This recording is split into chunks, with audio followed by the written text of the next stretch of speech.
বিজয়নগর জনকল্যাণ পাঠাগার তারা যে উদ্যোগটা নিয়েছে, আমরা আশা করব এটি একটি জ্ঞানভিত্তিক সমাজ গঠনে, জ্ঞানভিত্তিক সভ্যতা বিনির্মাণে অনেক বেশি কাজ করবে বলে আমার বিশ্বাস।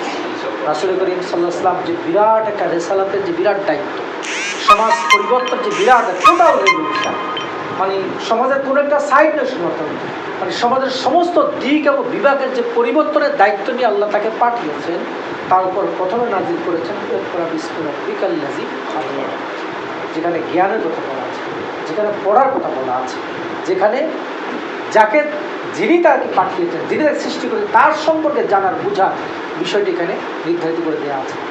আজকের এই পাঠাগারটি আমরা আশা করি পাঠাগার, এই পাঠাগারকে কেন্দ্র করে আমাদের যে যুবকরা আজকে একত্রিত হয়েছেন, যুবকরা এখানে আজকে যারা সমবেত হয়েছেন, তারা অবশ্যই জ্ঞানকে প্রায়োরিটি দিবেন এবং সেই জ্ঞানটা হচ্ছে অবশ্যই মিলবে, যে জ্ঞানটা একেবারে নির্ভুল, যে জ্ঞানটা একেবারে নিখাত, যে জ্ঞান থেকে আপনি কখনো মানে প্রতারিত হবেন না, সেটি হচ্ছে কোরআন এবং সুন্নাহর জ্ঞান। সেই জ্ঞান থেকে ধারণ করে আমরা আমাদের সমাজকে সেভাবে তৈরি করার চেষ্টা করি। যুবকদের সম্মিলিত করার মধ্য দিয়ে আমাদের যুবকরা আছে সম্পদ, খুবই দুর্ভাগ্যজনকভাবে আজকে আমাদের যুবকদের নষ্ট করে দেওয়ার একটা বিরাট ষড়যন্ত্র আমাদের এখানে হয়ে গিয়েছে। যুবকদের চরিত্রকে নষ্ট করে দেওয়ার যে অবসমস্যা আমাদের এখানে ঢুকিয়ে দেওয়া হয়েছে।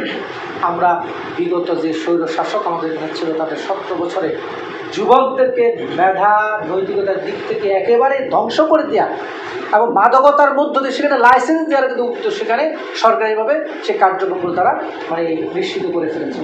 আমরা সেই স্বৈরাচারের পতন হয়েছে, তারা দেশ থেকে চলে গিয়েছে।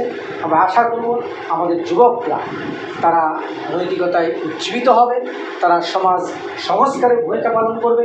যুবকদের ঐক্যবদ্ধ করার মধ্য দিয়ে রাসূল করিম সাল্লাল্লাহু আলাইহি ওয়াসাল্লাম নবুয়তের পূর্ববর্তী সময়ে যে হিলফুল ফুজুল দিয়ে তিনি মনকার শান্তি শৃঙ্খলা নিশ্চিত করার কাছে ভূমিকা পালন করেছে। আমরা সেই কারণে উজ্জীবিত হয়ে আমাদের সমাজে কাজ করবো।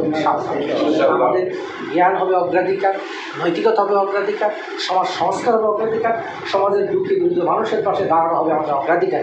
এই অগ্রাধিকার ভিত্তিতে জনকল্যাণ পাঠাগার শুধুমাত্র এই আমাদের এই অঞ্চলে নয়, বরং টোটাল ফেনীর মধ্যে যেন একটা মডেল পাঠাগার হিসাবে, একটা মডেল সংঘ হিসেবে, ক্লাব হিসাবে তারা জনকল্যাণমূলক একটি সংগঠন হিসাবে রূপ লাভ করতে পারে, আমি তাদের জন্য সেই আল্লাহর কাছে দোয়া করছি।